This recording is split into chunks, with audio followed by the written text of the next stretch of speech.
So, you want to apply for a job or an internship where you can put your German language skills to use? Fantastisch. The first step is to write your resume in German, your Lebenslauf, and that's our focus here. Let's get started. Los geht's. The goal of a resume in any culture is to present yourself professionally as a candidate for a position, maybe an internship, a scholarship, a part-time or full-time job. And for that, it needs to highlight your qualifications and skills, along with providing basic personal information. You might think then that all you need to do is translate your resume into German. Not so fast. There are some key differences that you'll need to pay attention to so that you can create the most successful Lebenslauf possible. Check out this example of a Lebenslauf next to the typical U.S. resume format, and you'll notice some significant differences right away. A Lebenslauf typically includes a photo at the top and a person's signature at the bottom. It's also common to include when and where you were born, and those are just a few of the obvious differences. We'll point out these and other differences as we walk you through each section. The basic sections of your Lebenslauf should include persönliche Daten, Bildungsweg, praktische Erfahrung, besondere Kenntnisse und Interessen, Ort, Datum und Unterschrift. Here is what those sections generally look like in a straightforward Lebenslauf structure. We're using the table format in all the examples we give because it's the most common in the German-speaking professional world. Of course, there are variations on these headings, format, and design, but generally these are the sections that the people reading your Lebenslauf expect to see, so it's best to stick to these for starters. Once you've done your basic Lebenslauf, you can play around with variations later on. Now let's go through what to include in each section. For the personal information section, make sure your name is front and center. Also extremely important is your contact information, your address, telephone number, and email. Include your professional social media accounts here if you have any, like LinkedIn. 2 items here are no longer allowed to be required on the Lebenslauf, so you can decide whether or not you'd like to include them. That's your birth date and your photo. But it's still very common to include them, and most online career counselors recommend including them if you're comfortable doing it. If you're applying to a job outside of the United States, be sure to add the international code for the U.S. to your phone number, +1. As a student, your educational path is the section you would feature first before listing any work experience.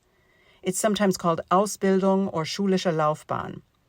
Always list your current or most recent school experience first at the top.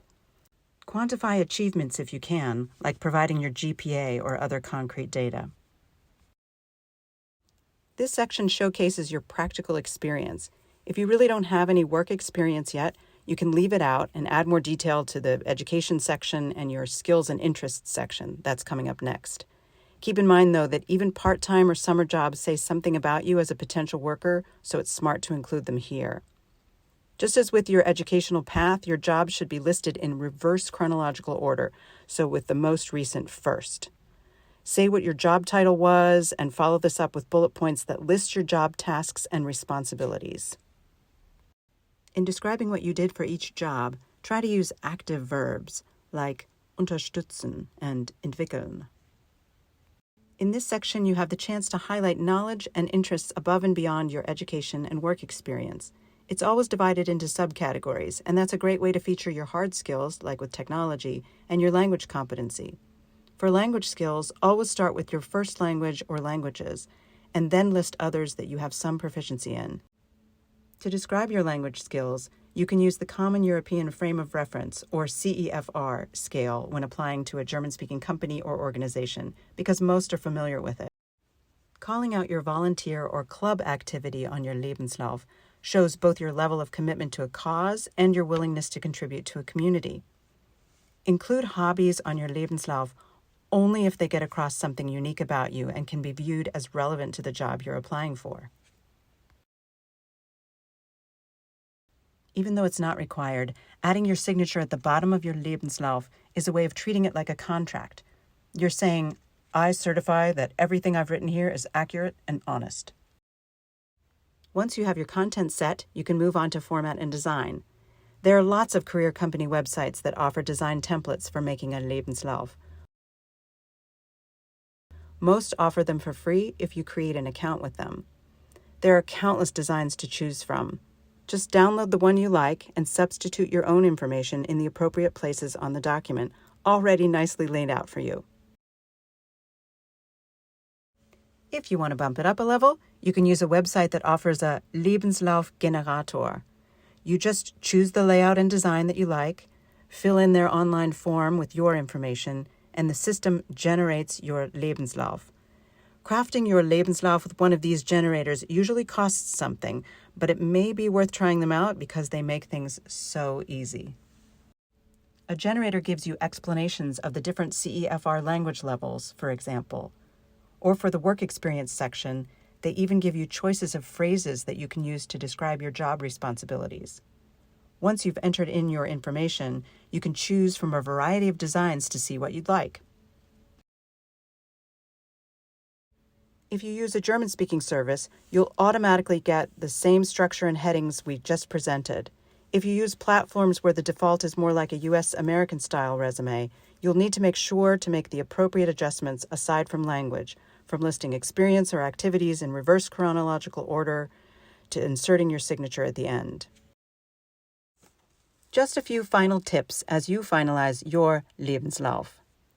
Keep it to one page unless you have several years of work experience. Keep it clean. Double-check formatting. Does it look well organized and neat? And keep it light on text so that it's easy for a recruiter or HR manager to scan for key info. White space is actually good. Make sure it's error-free. Ask a fluent German speaker to read through it to check for clarity, spelling mistakes, etc. Make sure it's accurate and exact. Double-check all details in the content, names of schools, companies, exact dates and date ranges. And make sure it's honest. Remember that anything you include on your Lebenslauf is fair game for someone to ask during an interview. We hope this guide will be useful to you in putting together your own Lebenslauf. And we wish you viel Glück in your job search. Thanks for watching our video on how to write a German resume, a project of GW-CIBER's Career Competitiveness Initiative. This video was made possible by the Center for International Business Education and Research at the George Washington University. Funding for all CIBERs is provided by the U.S. Department of Education through the Title VI grant program to increase and promote the nation's capacity for international understanding and economic entry.